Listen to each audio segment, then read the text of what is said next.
Remarkable careers don't just happen, they are defined by a person's culture, global culture, and the culture. It takes a bit of risk, an ability to adapt, and a lot of resilience. I'm Layla Fattar, and welcome to Cultural Voices, a series of unfiltered conversations with people shaping and representing culture and creativity. In this episode, I'm joined by Wiecher Troost, whose journey began with a deep passion for hip hop culture, co founding the Appelsap Festival in 2000 in Amsterdam. What started as a small local event soon grew into a beloved celebration of hip hop and fashion, attracting an international lineup and global crowds for 2 decades. He joined G Star's marketing team in 2012, where he played a key role in their groundbreaking partnership with Pharrell. Together, they launched innovative projects like Raw for the Oceans, which combine sustainability with cutting edge fashion. Today, Vika is head of program at Amsterdam Dance Event, helping to curate the festival's diverse mix of panels, arts and culture programs, and their educational platforms too. Welcome to Cultural Voices, Vika. I know you're from Appelsap, but I guess Yes. I wanted to understand if you're actually from Amsterdam, because that's where I know you from. But is that where you're from? Well, yeah, that's a good question. I was born in a little town like 10, 15 minutes away from Amsterdam. My Mm-hmm. parents moved away from Amsterdam. My sister was born there, but they moved away, to find a quieter place. So I Okay. was born in Monnikendam. It's a small town, just like 10, Mm-hmm. 50 minutes away. But I feel like an Amsterdam person. I mean, I'm now in London 30 years and I'm still not sure if I'm a Londoner. What do you think? Well, what I think is you can call yourself a Londoner, or in my case, an Amsterdammer, if you Mm. are contributing to your city in a way. Okay. Yeah. If you're not only taking, but if you're also giving back, then I think you can become, a Londoner or a citizen from your town. From the city. I love that actually. I love Yeah. that. Tell me about those early years of yours, 10, 15 minutes away from Amsterdam. Like what were your interests and what were you doing around then? Well, it was a really boring town. So till like when you're like, let's say 12, 13, that's pretty okay. And then It's fine. your eyes slowly start to open. And Mm-hmm. because I was in Amsterdam quite often, I got into things like graffiti, hip hop, the skate culture. And it Mm-hmm. wasn't like obviously the internet era, so it was hard to find things from that culture. Yes. But Mm. in Amsterdam, there were some like collectives and stores that represented these cultures. Especially a store called Fat Beats. You probably know it's a record store Mm-hmm. that opened also in Yes. Amsterdam, late mid 90s. Mm. And there really the like-minded people were at, so I was hanging out there a lot with also my friends, where I later started Appelsap with, and that's where I really got shaped. The first I got in touch with also people from London, from New York, so it Mm-hmm. really opened my eyes to to the rest of the world, and that there was I more love than just Amsterdam. Yeah, I love that because I feel like people who just don't understand before the internet that you really had to go and find your thing, it just was not available at your fingertips. So you really had to search out, those places, the record stores, or those communities, and become part of that to understand how it was. And I think people struggle to understand how different that was. So how did you go about sort of finding these things without the internet? Yeah, it was really about digging, It's like even if it Mm-hmm. was music, you had to dig for records, but you also had to dig for like fashion. You didn't have like the Mm-hmm. H&M or all these kind of brands, so you had to find the cool little brands. Most of the time it was from US or London, the Mm-hmm. Supreme, Stussy, these kind of brands, Mm-hmm. Carhartt.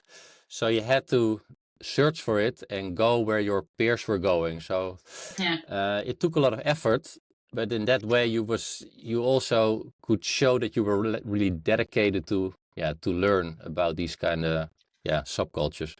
Yeah, it's interesting, because I feel like as well, people don't realize I wear Stussy all the time. People know that about me. But I think and Supreme has been around for a long time. I think people think these are newer brands. And Carhartt, one Yeah, of my it's favorite clients, actually, it was so exciting to get them as a client. But these are brands have been around since then, and we all sort of bought into what that meant for us as well. So I love that you mentioned those brands because I think people still think they're newer brands. They've been and around a yeah, while. Yeah. and actually, if you talk, for instance, about Carhartt, it was like a workwear brand, and Totally. subcultures like hip hop, like rap, turn it into a fashion brand Of basically course. by Of wearing, course. so it's even these kind of developments to understand it. It's good also for the younger people. Yeah. Definitely. I mean, I think the same with, Timberland or the same with, Polo, these were appropriated. North Yeah. Face, they're appropriated by the culture as opposed to it sort of them going strategically, we want these people to wear it. They don't want to, didn't want us to wear the brands, I feel. So Back that in the was days, they interesting as didn't want well. to, Yeah. They and now didn't they're want really to. happy that we did. Now they're Exactly, happy. exactly. So, exactly. How do you think that these sort of early sort of cultural experiences and influences shaped your career? So we understand, and I know well the love you have for these cultures. How do you think that shaped where your career Well, path took you? I think a lot. I was watching a lot, for instance, hip hop videos, Hmm. because you had MTV. It was music television. Now I think it's not that much music anymore, but that's No, where you more found reality all the shows hip now. hop. Yeah, Yeah. where you found all the hip hop videos. So you started understanding better how these cultures and the other cities work, but Hmm. also films like Wild Style, Juice, Hmm. Hype Hmm. Williams videos, that really shaped the way I saw other kind of cities. I was able to travel to, let's say, New York or LA or London, but via these channels, you got a sense of how it worked there. And Hmm. I'm not from there, I'm from this little town, so I wasn't living that kind of life, but it was really Hmm. inspiring to me, and Yeah. especially the culture that they represented, and I wanted to be part of that, and I wanted to adopt that, and also worked within that scene here in Hmm. Amsterdam and in Holland. So it's still where I refer back to, and I still have that feeling when you see that culture from back in the days that it didn't really much change. If you No. see the current cultures develop as well. So and that's why I also say always just do your research. Just Yeah. try to Of course. understand where things are coming from. You don't Hmm. have to be an expert, but at least try to understand the context of things or where things come from to when you work within that kind of scene. And I think that's something that's super important. In my book, I talk about context and nuance. And I feel like that's where the stories are. It's always going to be those nuggets of gold that unless you understand that culture and that community, you're part of it, you're shaping it, you represent it. There's these nuggets of gold that you can't know from just reading about it on a trend No. report. You've got to understand, or at least work with those who do, and speak to those who really do understand those nuances and context, because it makes it Hmm. much more credible, much more credible. So so tell me about one experience of yours that kind of defined a defining moment in your life that put you on your current career path. Like, was there one moment where you're like, that was the changer for me as to, or not even the changer, the thing that put me on that path? Yeah, so we started throwing parties like late Mhm. 90s, early 2000s, and there were a few like indoor parties. You had maybe you heard about Stupid Fresh from Mr. Wicks Mhm. and Mhm. Dre, Mhm. these guys. You had Baseline, a thing in Paradiso. So we were like, Mhm. we also want to throw parties, but we're not going to do it Yeah. in indoor because that's already been happening. So we don't want Yeah. to, we don't want to mess with it. So we decided to throw like more a block jam in a park, the Oosterpark. Mhm. We lived around the corner there, And we just basically did it. We didn't really thought about it. We just did it. We just rented some decks and we got a bar with beer. We only had 3 DJs and it was only a few hundred people there. But people who were there, they loved it. My parents were proud. The local media wrote about it. Great. And we were like, Yeah. okay, this feels like that we are adding something to a specific, culture that was buzzing in the city. It was already big in the US, but in Holland, you didn't even have rappers in that time in Holland. Maybe one. That was it. Maybe Only one. like maybe one. And that was it. So we just had a few DJs, from the Fat Beats crew, and that was it. Yeah. But people loved it, and that really gave the feeling. Okay, if you add something to a specific culture, what you love, that feeling really got me on the path where I'm basically still at. And was that Appelsap, or did that become That Appelsap? What was it that called? What that was it was called? Appelsap. It was Appelsap, Okay. and it's like translated into apple juice. Yeah. And we were like, okay, you had what I said, parties like Stupid Fresh, Baseline, like cool American kind of names. And we were Mm-hmm. like, okay, we are not these cool guys. We are just Yeah. normal kids, white kids, not from the street, just from a normal. Yeah. So Yeah. let's do something else. And we were also inspired by Apple, the computer brand Apple. Yeah. They put a name on like a technology brand, what didn't really have to do anything with it. So we were Right. like, Appelsap sounded fresh and it was funny. So we just called it that way, and that's what it stayed. Yeah, for The like rest is 20 years. history. Yeah, the Yes, rest is yes, yes. history. I'm a huge fan, still am. You know that anyway. Thank you, So, thank you, thank you. Yes. incredible work. Have you ever had to face a situation where you have to choose between sort of your personal beliefs and expectations, professional expectations in some of your other careers? Was there anything that you can Uh, think of that would be helpful for the for young people y- listening? Definitely, yeah. I think there was this example. So we worked in this little niche in Amsterdam and in the Netherlands, and it was hard for brands also to reach that niche. And brand Mm, activation now it's really normal, but back in the days you didn't really have like brand activations in sure. specific Yeah. subcultures. And we got on the radar of Heineken, Heineken in the Mm-hmm. beer brand. And they Yes. asked us, together with a friend of ours, Ido. He had this great concept store called 290 square meters. Mm-hmm. It was basically the first like concept store in Amsterdam, to create a concept for Heineken so they can reach this, like, let's say, cool crowd that we're Yeah. representing. And he with his store and we with our parties. And we came up with a concept called the hop. It's like the Mm-hmm. hop, from the hip hop, the hop, and hop. Yeah. It's beer is made from hop. Beer. Yeah. And you Yeah. and you had this famous song of Tribe Called Quest called the hop. So we came up with the Yes. hop, and it was basically one evening we had a producer, an MC, and a graphic designer who created a track live in front of a audience. And we mixed Mm-hmm. like American artists with Dutch rappers and vice versa.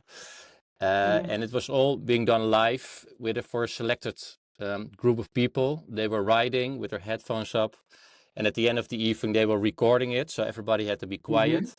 It was like a one taker, and then we press it on vinyl with the graphic designer, the sleeve, and then a couple Mm-hmm. weeks later you can pick It's it up amazing. Mm. from the shop. And it was a big success in our little niche, obviously. Mm-hmm. But then Heineken was like, after I think 9 editions, okay, now it needs to be more commercial, because they Ah. spend a they spend a bunch of money on it, and it was like, okay, we need something in return. And you couldn't really Right. say what the value was for our, the Of audience that course. we draw. Yeah. So then we were like, no, we don't want to change these kind of things. We are happy with what it is, but under the pressure of the client is paying, so you have to listen to them at the end. So it really learned a lesson for us that it's good to develop your projects. Don't stay in the same place. Keep developing. You also learn that commerce is not a dirty word. it is good to think commercially. But as soon as like commerce is taking over like your subculture, you become more like a gatekeeper for your subculture. So, you know, you need to make sure the concept is done with like respect, it's not Of course. exploited. You continue to get, let's say, the originators from that subculture involved. You need to make sure that the commercial money will flow back into, let's say, the grassroots Yes. organizations or people who are working there. And as long as you can do that, then you're pretty much in a good place. You know, you can it doesn't interfere with your own beliefs. But if you can't do that, then you get a conflict, and then you just also need the balls to say, okay, let's stop, let's not do it.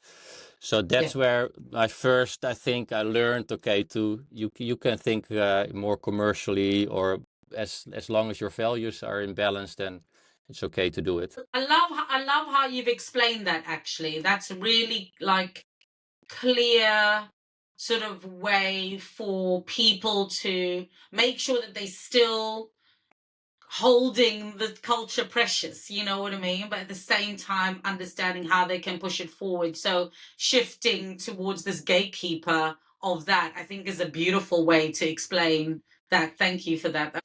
Okay, let's talk about whether it's with Appelsap or whether it's in your other roles. I know you were with G Star for a long time, now at ADA. Can you share a personal challenge or failure that shaped your resilience? So, same as me, like after however many years in a business, you can come back, you bounce back. And maybe the closure of Appelsap or COVID could be interesting as well to kind of go through what happened and then how you address that, overcome that. Yeah, well, I think another example when we did Appelsap, you know, it's these brand activations, so it's all in the world of throwing events and parties Mm-hmm. and getting people together in a physical place. We also started this record label in around 2006 with Mm-hmm. called Apple Tree Records, together with Nalden. You probably know this guy as well. He was at that same time founding Yeah. like We Transfer. Yes. And we wanted to to set up a label with really vinyl driven label. You know, it's all Mm-hmm. vinyl.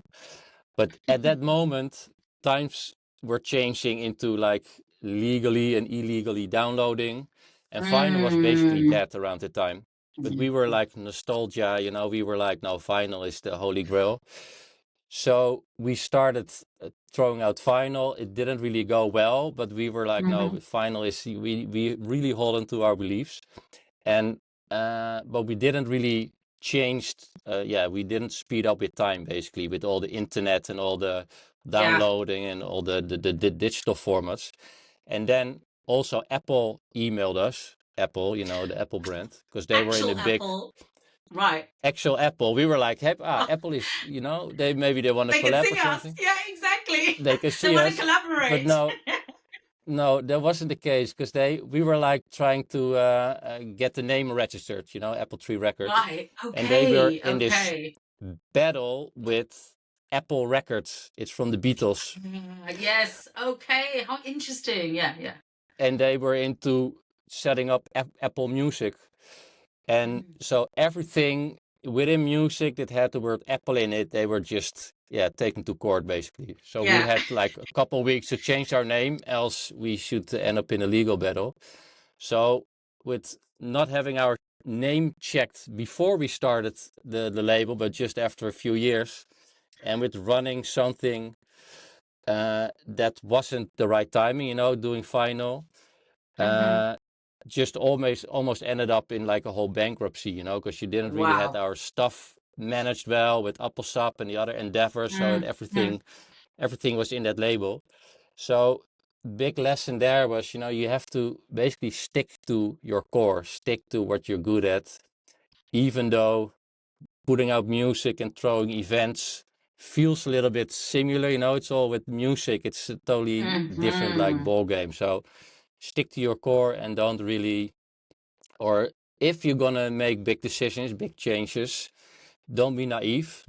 I like naive people because then you start doing stuff. But if you're really gonna take big risks, think twice before you spend all your money it or all your time on it. and So and get that legal advice immediately. and get legal advice. Yeah, and not after Immediately, two yeah, years. exactly. Yeah, before you start to. I guess Yeah, it's so always that's a big hard. learning. Yeah, that's a good one. And I guess it's hard because if you don't have access to these things, you don't know how to even understand how it all works. It's quite difficult to know the steps you need to take to make sure that you're doing it in the right way. So True. I think that's a learning curve, but that's a hard learning curve. But Yeah, now you know yeah. better. Um, do you think that any of these kind of experience has given you like a unique way of kind of solving problems, or creating opportunities? Sometimes I feel like where I come from, what was my interest, have enabled me to look at things with a different perspective. How do you feel about that? Is there anything that comes to mind that Well, that that you can think of? Yeah.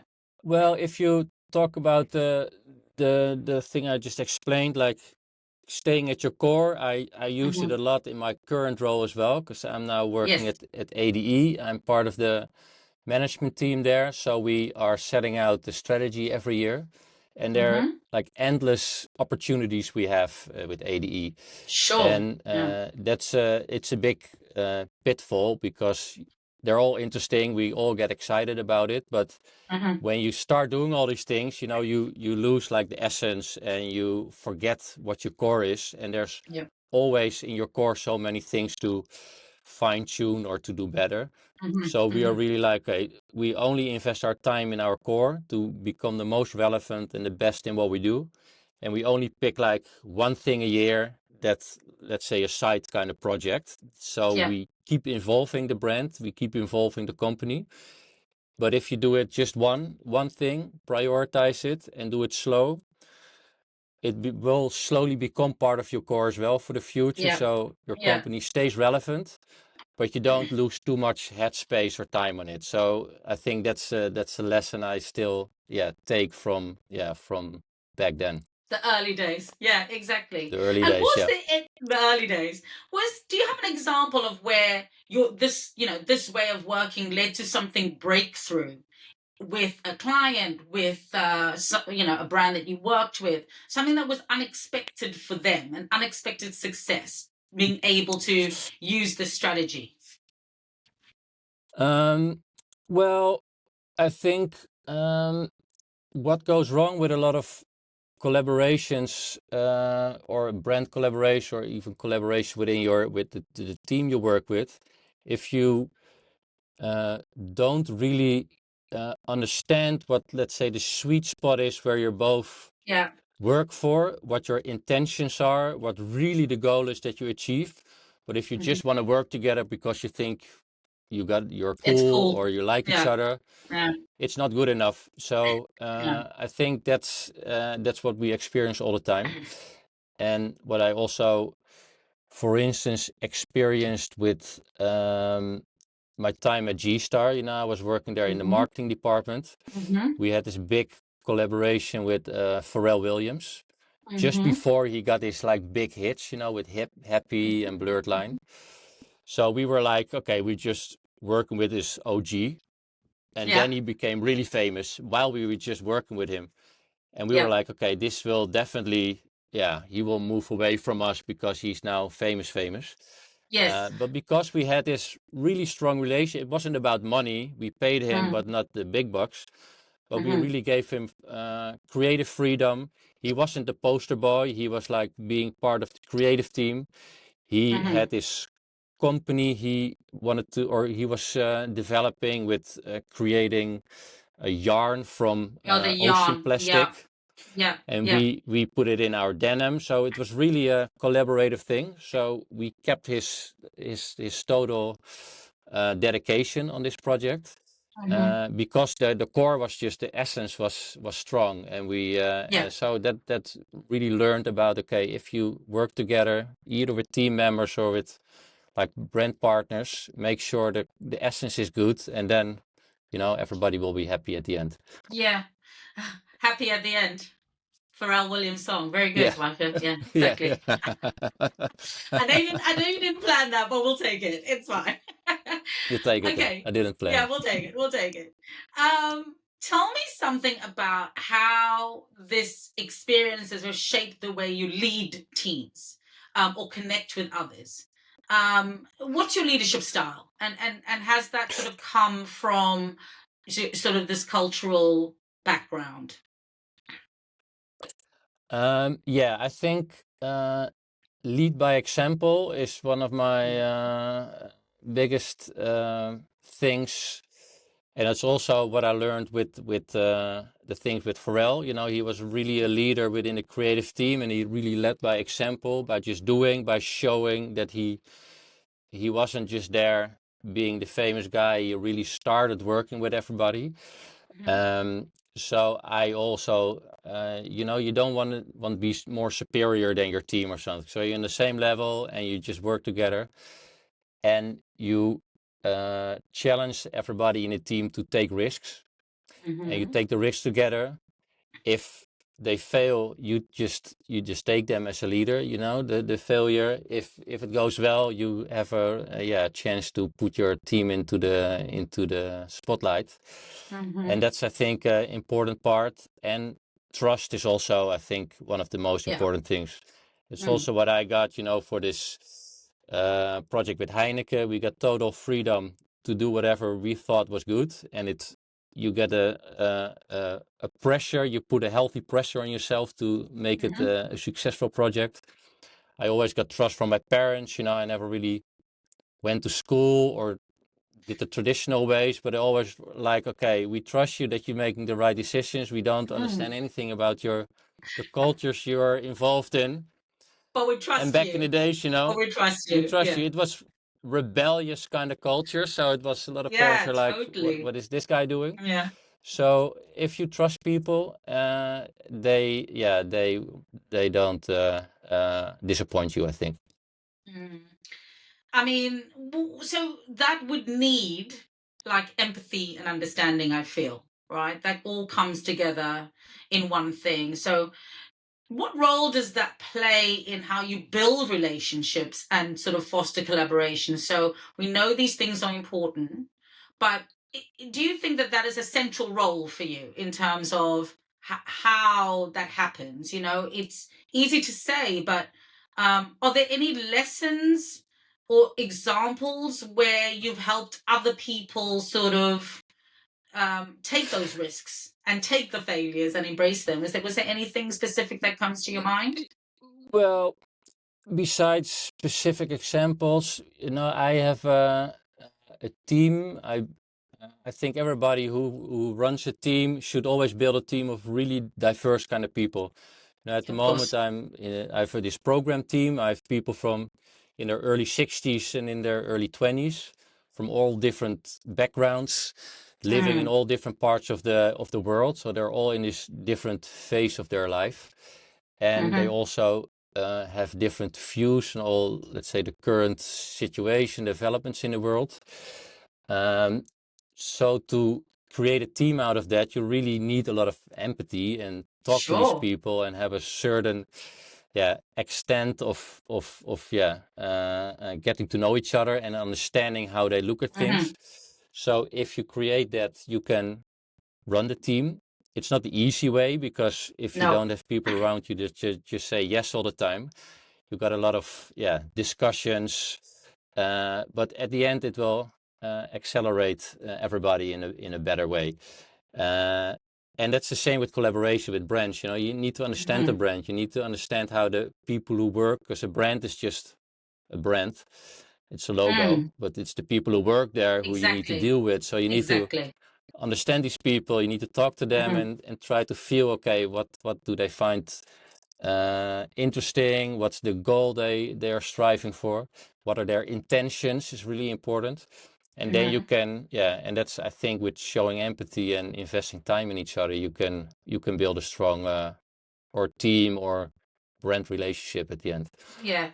And I think it's hard, you know, because I feel like sometimes there's a disconnect between people in big corporate brands and culture. And that translation service, I call it, where you can have a conversation that comes from two different worlds, I think is quite unusual to find. And I wonder, when we would work together when I was at Diageo, because my background is not corporate, I think we had a very, very, very strong understanding of what was needed on both sides. And I was really appreciative of the way you understood the commercial and corporate element that I needed to fight internally to work with something like Appelsap. And I feel like it's quite hard to find that. So I think what are like lessons that you could share to help that people could, you know, maybe like practice with, and I think it sounds to me like listening feels like a really, really Yeah. clear way of doing things. Are there three Yeah, and I things think that you it's go, yeah, how to go about well, it? Yeah. it is exactly what you just mentioned. If you understand the position you are as a like a brand ambassador, brand rep are in, and what you need from, let's say, the cultural brand to get your plans, through the managers So and the get your system, budget yeah. internal approved, Exactly. then you helping each other, because then the brand or that person is helping you as a cultural organization to get the money or get the resource that you need to Mm, develop your mm, project. But you need to understand what the brand needs so they can yes. show what were they working with and what kind of decks they need and what kind of Mm, content they need. So it's really about understanding each other and being side to side, because there's yeah. if you understand each other's intentions, if you understand the goals that everybody has, then you become allies basically, and then you can Mm, become strong together. And if you stand opposite to each other, because that's what it's happens, a I think, a struggle. lot with Yeah. brands, and then you start like, no, you don't understand me, I don't Yeah. understand you. You have to understand each other, and then, yeah, great things will happen. And I Yeah. think, yeah, our collaboration with Appelsap and Diageo was a good one, Mm, because till that time, all the people, let's say in Holland, we had to deal with, they didn't have any cultural background. They were just mm, mm, doing it from their, I don't know, what they learned in school, what they learned internally from their peer, from mm, their mm. management. So I think you and this first guy at Heineken are maybe the only two working at that brand to understand, to give from freedom to the people, because Yeah. you want to work with, and then you will start a relationship, and collaboration will be And successful. so on. And I think for me, this is where I talk a lot about diverse people inside brands, because I feel like obviously there's still a way to go with that. That's something that I'm very, very vocal about and champion, is making sure there's more people with different perspectives inside brands, because then you get to good output, right? If this is the Yeah. areas that you want to be in, because it's hard for people to make decisions if they don't understand that context and nuance we talked about right from the beginning. So, more people in house doing the thing, Yeah. I think will be And helpful. And I think what was good about you was also you had that G Star experience too. So you also understood from a brand point of view how yeah, that could be positive and how that could be a game changer if it was done in, yeah, in a yeah, different yeah. way. So I think it's a mix of different things. I don't know what you think. Yeah. Yeah, so I also learned a lot by working in corporate environments, at a Hmm. big fashion brand. So I would always encourage people to work in different kind of environments to learn how it Definitely. really goes, Yeah. in Yeah. there. And of course, the job needs to be fun, but it's just learning basically. Absolutely. And I just don't think people understand how it is in house. It's really No, different to what you think it is if you're outside. Like you yeah, had Apple stuff early. I had a very, very, like I had a boutique agency and I had no idea how it worked in house. And then when I went in house, I was like, oh, I see now, like how difficult it can be. Also, the pressures are different internally. hmm, And so that translation service I feel is is important if anyone can get those different experiences to be able to do things well. Hmm. So let's talk about creativity, because for me, creativity is also creative thinking. It's not just whether you can Hmm. draw something or whether you can do something. So what does innovation mean to you? Like, what do you think that is? Like creative expression and identity. Like, what do you think Yeah. the intersection of authenticity and culture? What does it mean to you? Well, if we stick to music, I Mm-hmm. think innovation, in my view, lies both within and technology and in Mm-hmm. culture.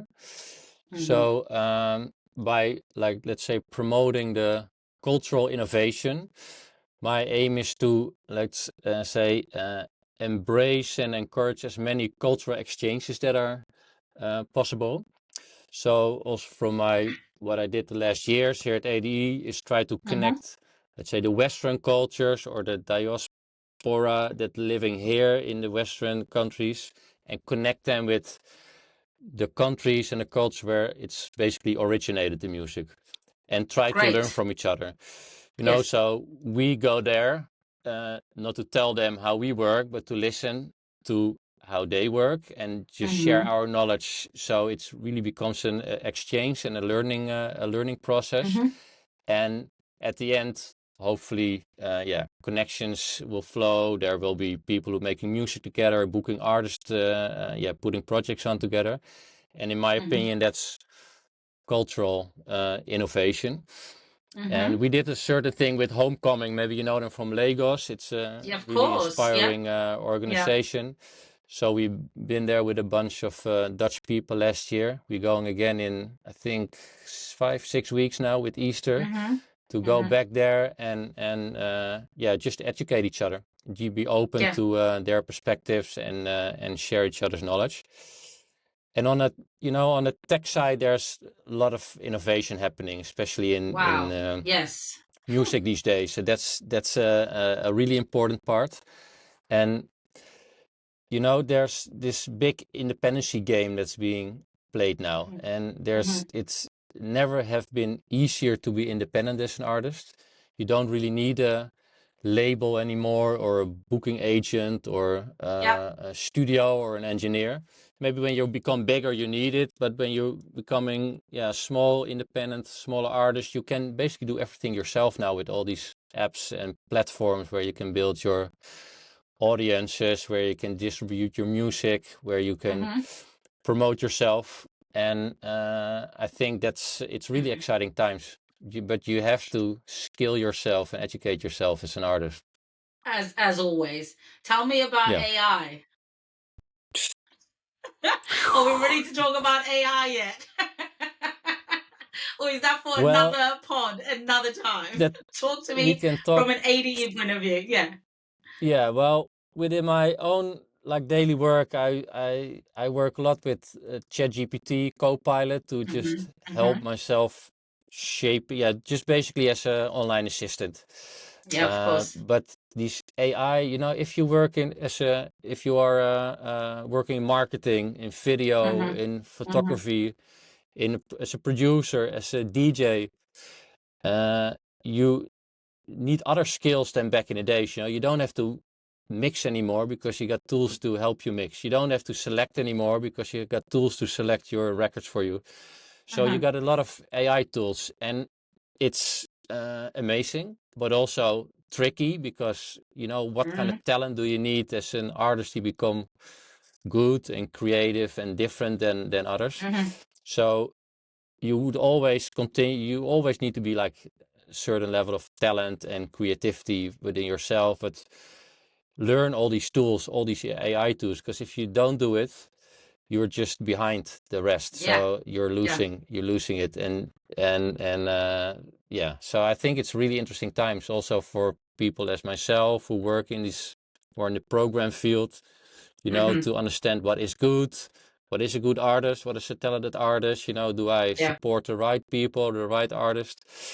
It's difficult, but I think really exciting. It is. I mean, it reminds me, different, of course, to the internet coming in, right? So I, like you, am pre-internet. I understand how that changed everything. This is going to be a game changer, slightly different because it's not just a tool in the traditional sense. It's a different type of tool, and I feel like it's a super interesting time. I feel like it's a pivotal moment in time, actually, not only with politics but also with technology. Like we're in this shift. And so it's interesting to see how all these things play out with each other. And I think creativity is one of those human traits that we need to, hold on to, and empathy and all these things. And so how do we make sure that that is not overtaken by productivity, and thinking about it that way. So it's a really interesting time. It is. So Yeah. um let's see. We'll talk again. But Maybe we'll do another podcast on yeah, year one. and Year I think one. productivity is yeah, Yeah. year one. And productivity, I think, is a good word you mention it, because we are all strive, at least here in the Western world, to be as productive as possible, but Yes. we don't Out. really have Out. to. But Out. we, Yeah. Exactly. we Exactly. rather just do Mm. good stuff than really productive stuff. Yeah. And it's the same also with the example I just used with the record label I started. Mhm. I hold on to like my beliefs in vinyl, the old school thing, the nostalgia. I still believe it because I got a good feeling out of it. But as a Yeah. person, but not as within my profession, you have to keep going Yes. and You speed do. up with what's, because else you will you will drop out. Exactly. But I think it's so interesting because, um, we're Gen X at the end of the day, and Gen X were sort of the first to do these kind of things that are really popular now again. Vintage. It's actually our life, basically. Hmm. So it's this interesting time as well, where as there's so much technology, I think there is a want for that nostalgic sort of slow down a little bit. So I think it's that as well is this time as well. We're in a crazy time, and I feel like things will shift. Like the next and next generations are going to have a balance, as opposed to be so addicted as the last few years have been with technology. So anyway, we hope Yeah, at least that there's a rebalance of what it yeah, can and should be. definitely. That would be the ideal situation, and I'm trying to instill that in my child as well, to find that balance. Excellent, But excellent. it's difficult. It's difficult. Tell Very me good. about a project or a piece of work that feels really personal to you, like a work thing that has, besides Appelsap, which is totally personal to you, reflective of your own story in any other situation, and tell me if there's anything that comes to mind. Yeah, well, there was this. We always have this opening concert at ADE. We do it together Hmm. with the Metropolitan Orchestra. Oh, great. It's like I think a 60-piece orchestra, award-winning, Oscar Amazing. award-winning kind of thing, and it's traditionally always being done. I think it's already happening for over 10 years with more, let's say, techno house kind of artist. And 2 years ago or last year, I was like, okay, I want some influence on this, because I got some other ideas, and the programmer there was like, okay, I'm help me with finding the right artist to Hmm. collaborate with. And I was like, okay, we're pushing electronic music. And in my opinion, electronic music is music created with, let's say, Wide. drum Yeah, computers and software. exactly.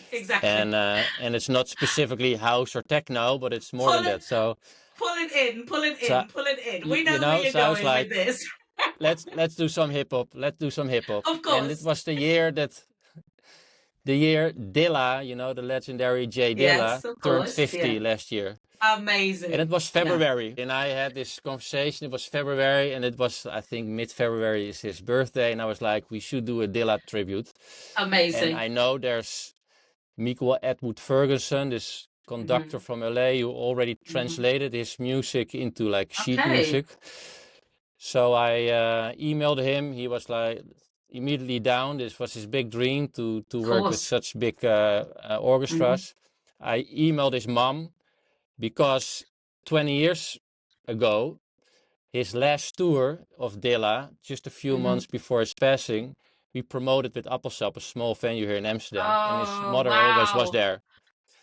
And it was What amazing, so, you know, incredible. full circle, full circle. So his Full mother was circle. there, Dilla was there with his crew. He passed away 20 years later. I had Yeah. the opportunity to email his mom and say, guess what? We're going to do a Wow. big tribute here in Amsterdam. But I Amazing. only want to Yeah. do it when you come, you know, because I don't want Yeah. to Yeah, of course. also be this person, this with this 60-piece white classical trained orchestra playing Dilla music. So I was Dilla, like, okay, I need his mom to you know give the stamp of approval. of So course. she basically was okay, let's do it. She's like 80 years old, jumped in a plane from Puerto Rico where she's living now, and she was there Amazing. grabbing the mic, talking to the audience. It was really like almost a spiritual kind of moment.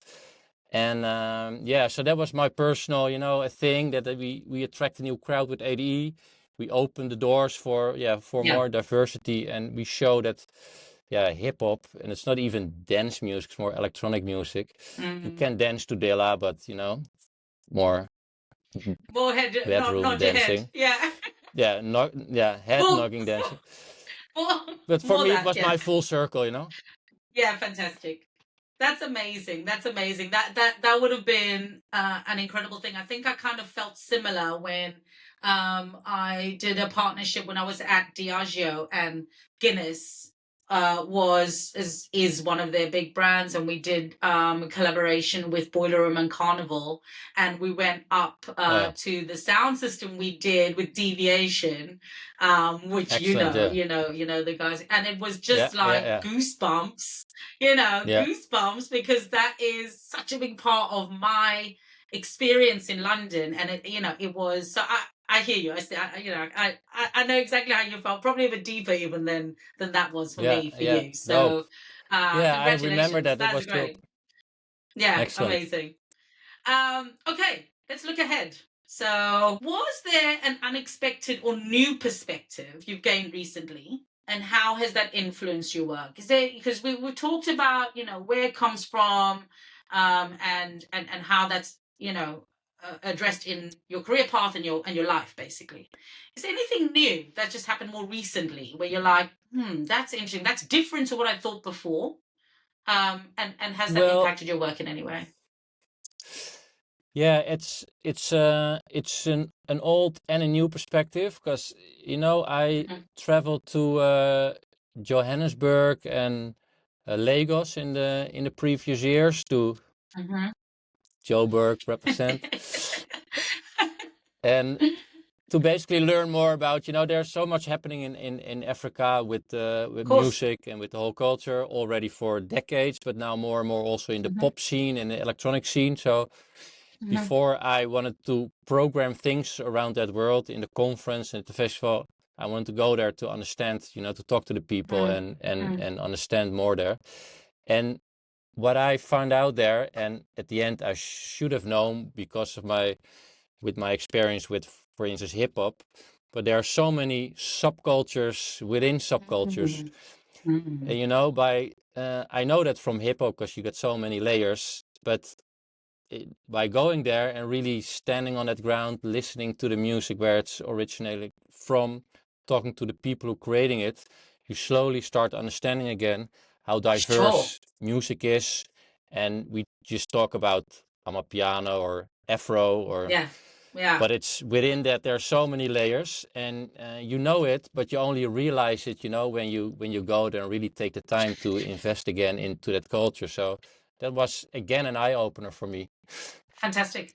And I love that because we talked about that before. You can't read about these things. You have to get in and understand it and speak to the people who are part of it. I mean, being South African and growing up in Africa, not only is it not one type of music, but there are literal different nuances within each of those as well, and it's complex and it's complicated and it's incredible and it's all the things, it's everything. But I'm glad, you know, you went there to experience that. I'm glad that came through. Yeah. So I think that's And great. yeah, and actually to add to this, you realize only when you're there, you know it by reading it, but you don't realize when you're there that people don't really have high-speed internet. They don't have their Yeah. every Infrastructure is you don't have different. your Yeah. computers or yeah. So basically, every block, every corner has an own interpretation of the culture. Mm, They mm. spread their music in a different way. You know, we just throw Sure. it on Spotify. They print tapes and give it to all the taxi drivers to distribute their music into the city. You know, so you can't read about it. You need to experience it, and then you're like, now Yeah. I slowly start to understand Yeah. how these subcultures work. And it's interesting because we always found out about music in the taxis. That's how we, the Kumbis, we used to get to and from, that was our way of transport. And you'd Yeah, have these like little clubs inside these taxis with the lights it and, is. everything. I don't even still like that, but it is a very, very different way. And I think that anyone from the West versus the global south, like they really do need to understand how communication happens. That's my personal interest, Mm-hmm. because that for me is how these subcultures spread, how these cultures spread, and how that information spreads, which is my area. So I'm extremely Excellent. interested in how that works. And as you said, you just have to be there to kind of get a bit of an understanding of how it is. I love that. Um, Def. right, we're almost there. So authenticity and this word that everyone throws around always. Um, what do you think people need to take away from your story, personally and professionally, around authenticness, or how to stay connected and rooted and be respectful? What is the thing you want them to take away? Yeah. Well, I think for me it's all about, let's say, realness. So Mm, there's uh if I stick to music again, there's this realness within music if it basically comes from the streets, from hip hop, jazz, afro on a piano. It's real music by a mhm. funk. It's made from the people who want to express themselves and who really talk about what's happening either in the streets or what's happening in the world. And there's so Exactly. much fake Yeah. stuff out there, if it's fake news or whatever. So, but if you listen to, and it's simple songs, most of the time it's simple lines, simple songs. But if you listen to the real voices, then it's music created, it's not created by this writer and a producer somewhere in LA. Mm, It's created by the people who really experience it. So mm, if you keep, understanding the real music and the cultural trends, then you can also understand or predict what, let's say, the commercial trends will be, yeah. because they're all in the It's always a rooted. couple of years, sometimes Yeah. a decade ahead. So yeah, stay informed and and educate yourself with these subcultures, and then you're pretty much in a good place, I think. I think that's it. I mean, I talk about this and I've talked about this for 1,000 years. I'm like, culture's the stuff of life. Music's the stuff of life. It's not just a separate entity that sits separately from a person, but it also No. reflects people's realities. It reflects realities. It's people need to understand even the Kendrick thing. That's a reflection of reality. Yeah. That happened at the Super Bowl. And I always talk about how that connects communities who feel that way, understand what that means. And I feel like sometimes when brands and companies are talking about culture, I'm like, you need to understand where it comes from and what they're trying to say. It's not just a nice beat. There's True. a there's a No, message. There's a message. Yeah, yeah. there's a message there.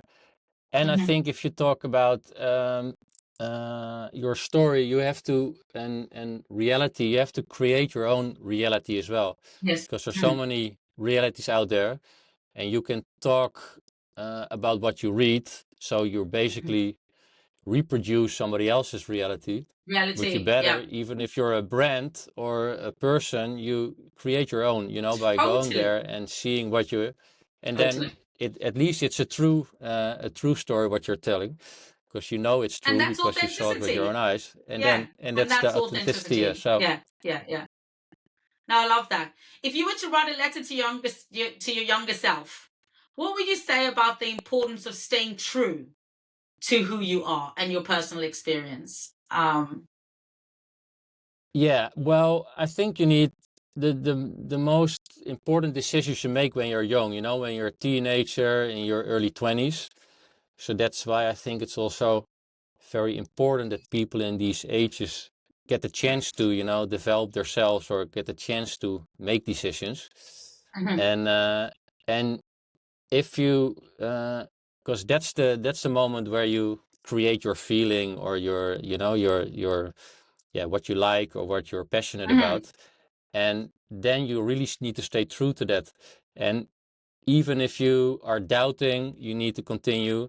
Even if you can't make money out of it, you need to continue, because sooner or later the money will come, or it won't come, but then at least you do, yeah, what you Yeah. like to do, and that you stay Mm. true to your like inner feeling. Because everybody who I never really had to choose a school. You know, people have to choose like a school. What are you going to study? But you don't know what Mm. you want to become if you didn't work in that field yet. So, Yes. but Mm. so if you don't know that, then do something that, yeah, resonates with your feeling at that specific moment. And in my time, there wasn't a school for organizing parties or festivals or hip hop related stuff. So yeah, Maybe so I that's the basically future for said, maybe that's the future for you is to create yeah, that school. yeah. Now there are tons of these schools, but Mm. no. So yeah, believe in the first choices you make. You know, when you're a Yeah. teenager, and then because then you make your choices on based on feeling. And so, looking forward now, how do you has the measure of success changed for you from when you were younger to today? And how did that happen? So, what did it feel like in that early days, and how does it feel now? Like, what does success mean to you? As our last Yeah. question. Yes. Well, I think for me now success is when, you know, I also have kids and they're growing up now. So if they see what I did and the choice that I make, and they are inspired by that, and Mhm. they also use that to choose their own path basically in life, then Mhm. I think I'm successful, because then at least I inspired my own kids. And Yeah. hopefully I work with a lot of young people within my work, but also outside my work. So Mhm. when I can inspire them, and later on they say, okay, because you said that specific thing, or because you did that, I also made these choices that I'm Mhm. really happy with, then I think I'm succeeded. And back in the days, And because your you know you want to throw a job's big done. party and you make money, Yeah, of course. but Yeah. yeah, and you still want to do that, but it's not it doesn't give you the satisfaction that it used to give you. Yeah. Thank you so much for your time. As always, wonderful to see you. And I want to see Thank you you, really, really Laila. soon. So let me Yeah, know when you're next in town. Yeah. yes, All let's right. chat again Nice to soon, see you. and We will. talk soon.